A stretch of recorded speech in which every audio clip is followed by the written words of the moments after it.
So here we are at the moorings at St Benets, and I'm the only boat here, and I want to just sort of talk to you about something as I came into moor, and I've got a great example to show you of tide and current and rule breaking. I've broken the rules, I'm sorry, but I want to explain what those rules are for sort of the novice boater that's sort of new to this and understand physically what's going on.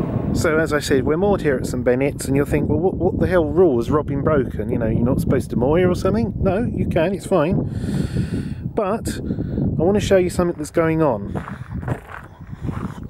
You see down here, there's stuff floating past the boat, quite quickly actually. Now what we're looking at here is current, the river current. There could be some sultanas in there for all I know. But what's going on is we're quite a distance from Great Yarmouth, but the tide is ebbing. So all of the River Bure, the River Ant and the Thurn are all ebbing their current and their tide out to sea at Yarmouth. And this shows, even up here, the speed of it. Now, how do you know that this is going on when you're going down the river? Well, there's a number of things that will happen. You're going along, you slow down and you realise that even that RPM that yesterday was, you know, doing 4 miles an hour, suddenly you're doing 5 miles an hour. You can put the boat into neutral, you might find things floating by the boat, not, you know, keeping still or going the other way against the boat. These are all indicators that you're running with the tide.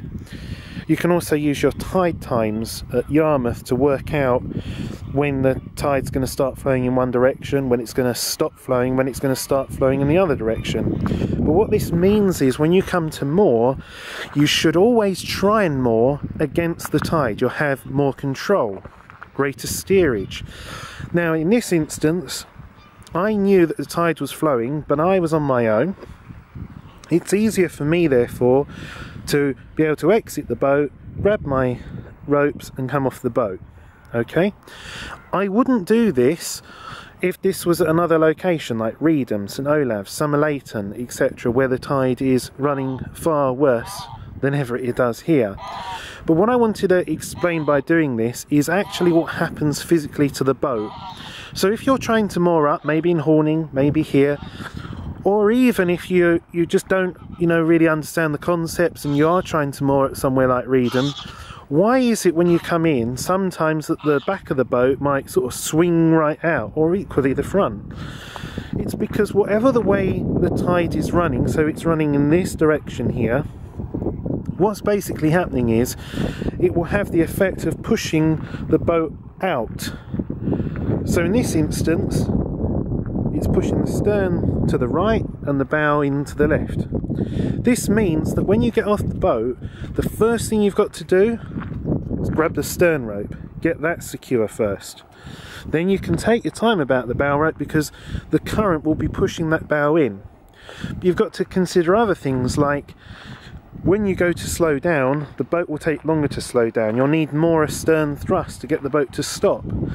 So you have to kind of come in a bit more aggressively than you otherwise might. And this is why it's all best, wherever you can, not to do this and to turn round and come in with the tide, because then what would happen, the bow would want to be pushed away from the river, but you can counter that with steerage by turning into the river. Equally then you'd have to get off first at the bow to get the bow tied up, whereas the stern would come in itself. So see, it makes getting that stern in and everything else much easier. So I wanted to just show you this by myself breaking the rules and showing you what effects it actually has on the boat and how it actually looks. Now I'm going to bring that rope in and secure that properly. But when we come to depart, you also have to consider something. What rope do you let off? If you don't know what the tide's doing, just have a feel of the ropes. Which one's got the most strain on it? Sometimes you might have the wind blowing across, and equally both will have the same amount of strain because the boat's being pushed off the bank.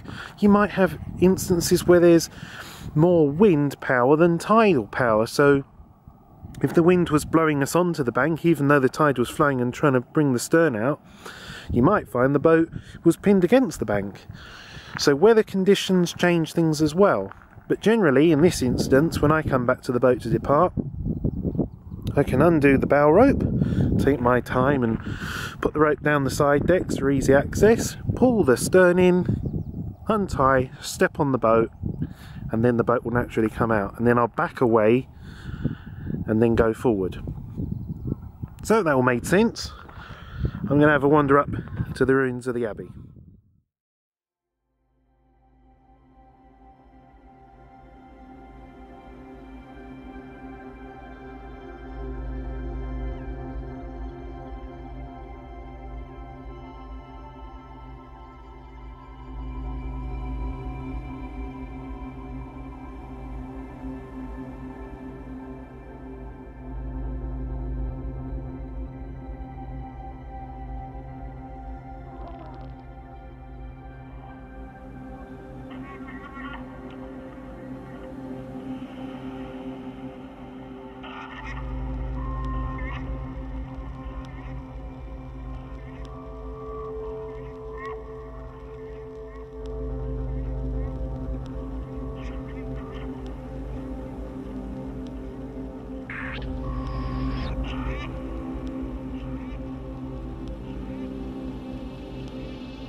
Hello and welcome to the ruins of the gatehouse and former mill at St Benets Abbey.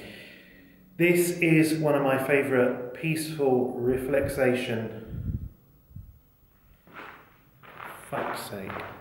This is the ruins of the former gatehouse of St Benets Abbey, and it's one of my favourite places to come on the Broads for reflection, to think about stuff, to be peaceful. Oh, for fuck's sake, that's bloody reflection. That's thinking about stuff. You're reflecting upon stuff.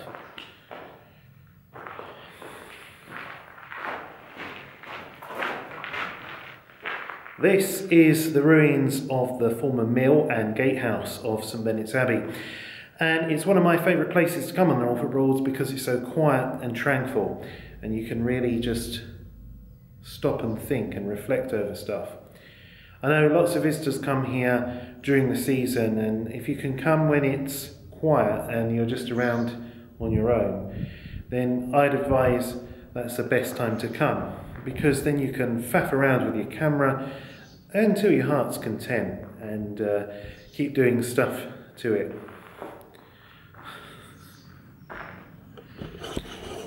This is the ruins of the former gatehouse and mill at St Benets Abbey, and you're watching the Captain's blog.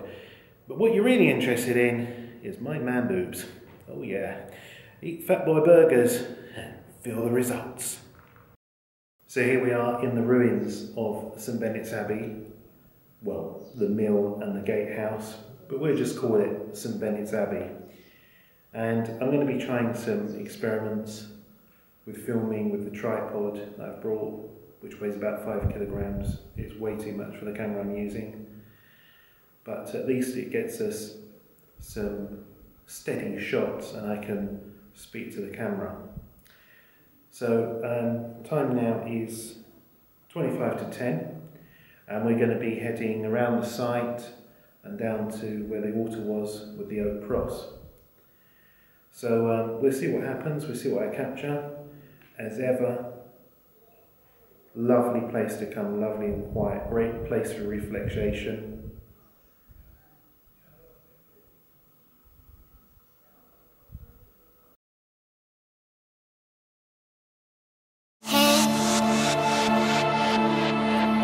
Back to the beginning of time. No, nothing, nowhere, or no one to find. We follow the moonlight, chase after the sun, searching for some peace of mind, searching for the silver lining.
So it's time for us to resume our travels. I'm planning on heading towards Podaham, maybe by Womack Water. It's an absolutely beautiful day here, and I've just been sitting down by the cross here and just taking in the atmosphere, and I just can't express the wide open nature of all of this landscape on a day like today. There's no clouds, there's so many different sounds and sights to take in. It really feels special. Of course, everyone comes to the Broads for a different reason, and I'm standing here at the former altar of the Abbey, where now this large oak cross stands, which was given by Her Majesty the Queen from her Sandringham estate. But if you like the peace and quiet of life, of nature of the Broads, there's not much better moorings that you can come to than St Benets, to then be able to explore, to walk and see what's around, see for miles in all directions from this viewpoint. It's up on a hill, and yes, there's, you know, the beeping of the reverser on a farm equipment over in the distance, but you really feel yourself recharge here, at least I do anyway. I love the city, I love London, but there's something special about, and it sort of draws me back to this place year after year. I don't think I'm alone. I think there's a lot of people that like certain areas on the Broads, something that means something to them, maybe more than other areas. It could just be because you caught a good fish. But it's really about finding yourself. Discover your emotion.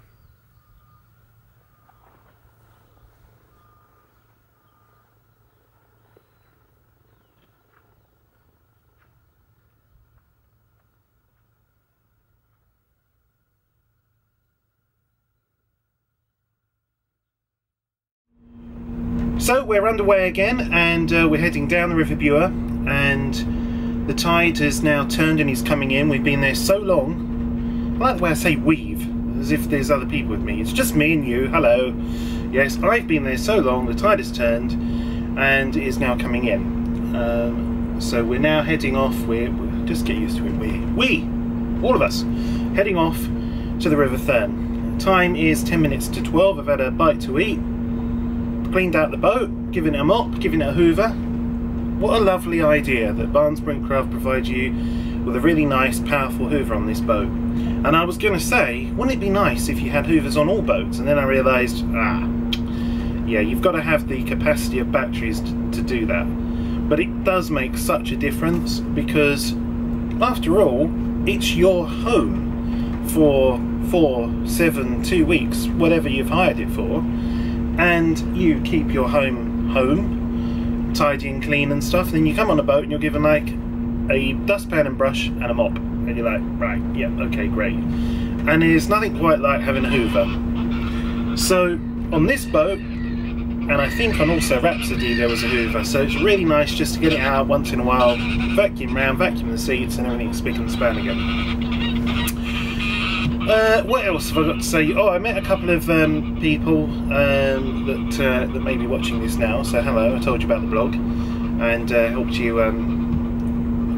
I'm not picking on you. Don't worry, I'm not that sort of person. But let's just talk about generally hirers that maybe haven't come before or have, but not for a while. Wrapping the rope many times around the post doesn't secure a boat. It looks like it would be good, but trust me, it will come undone, and it will mean your boat isn't there when you come back.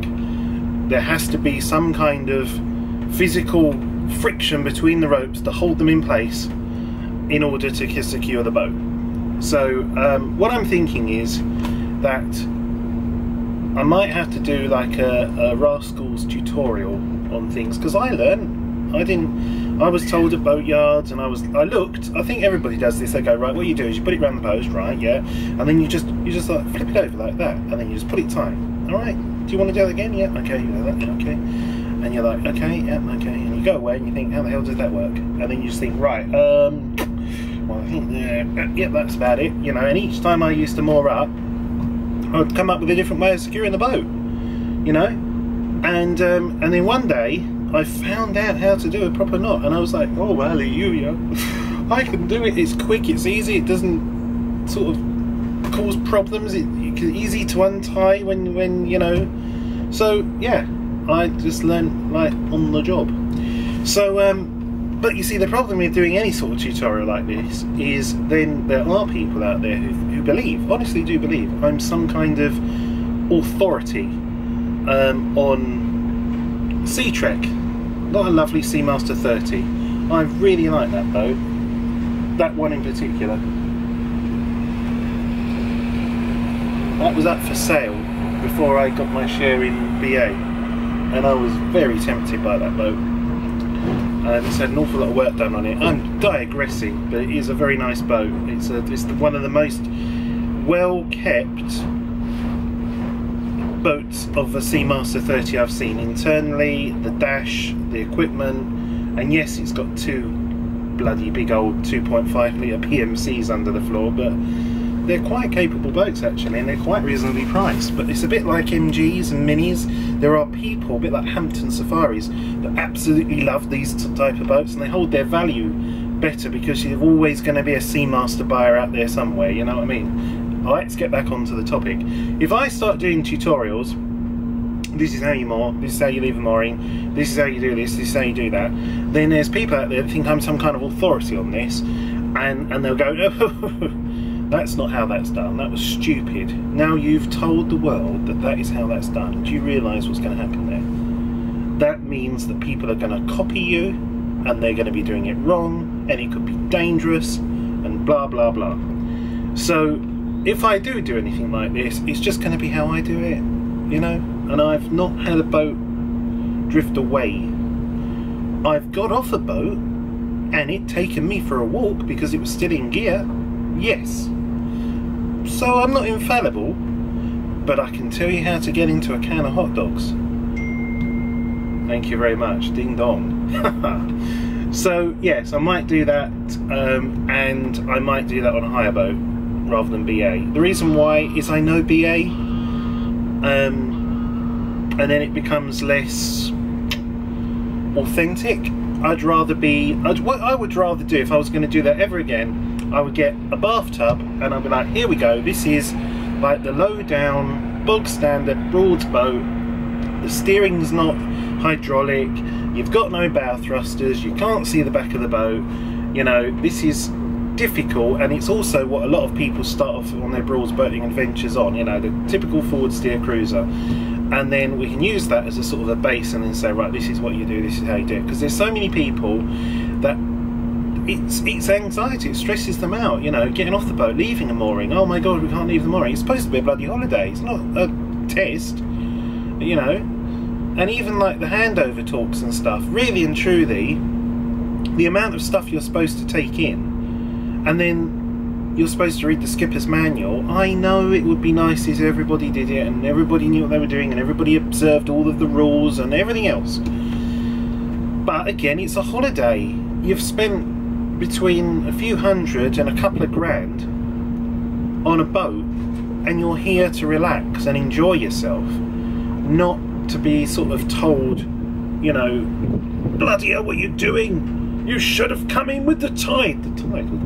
What's the tide? The current. The current? What? The bloody river. You're talking about tides and currents, not the sea. You know what I mean? I know there's people. I was like that. God blimey. And it's only in recent years that I figured out all of this stuff, and you know, now I'm a little bit proficient. But I know that there are some things that I do that are wrong, or just my way of doing things, and they're alright.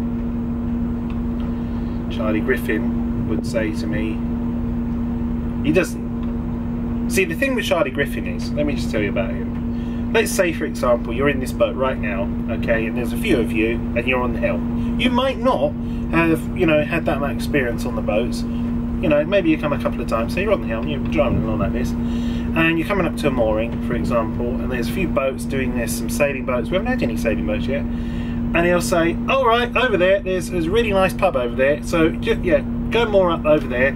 Just be aware that you've got to spin that round, and the wind's coming from the behind. Hey, what? Okay, right, well, I guess I better start to try and moor this thing up.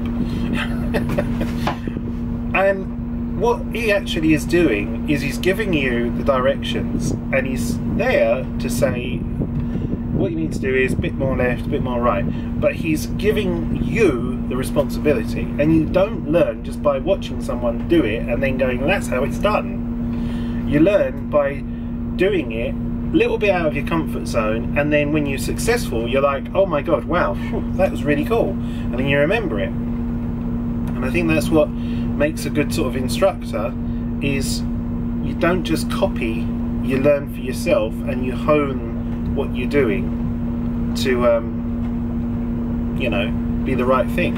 You make the odd mistake along the way. Bloody talking about you, Charlie, in the blog. So yeah, I like these tinted windows, by the way. It's really bright outside, and out the front it's really nice. I like this boat now. I like this boat. I want it for longer. I want to go all the way down to the southern rivers now. I want to go to Yarmouth. I'll just adjust my seat. Now what do I have to do? Oh, blimey.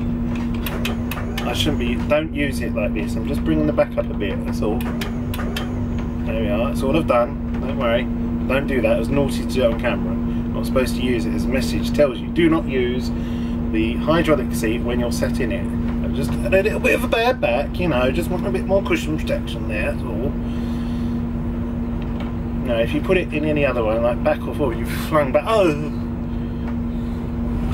Hello, me again, yes. I just wanted to let you know we're in the 6 mile an hour zone now.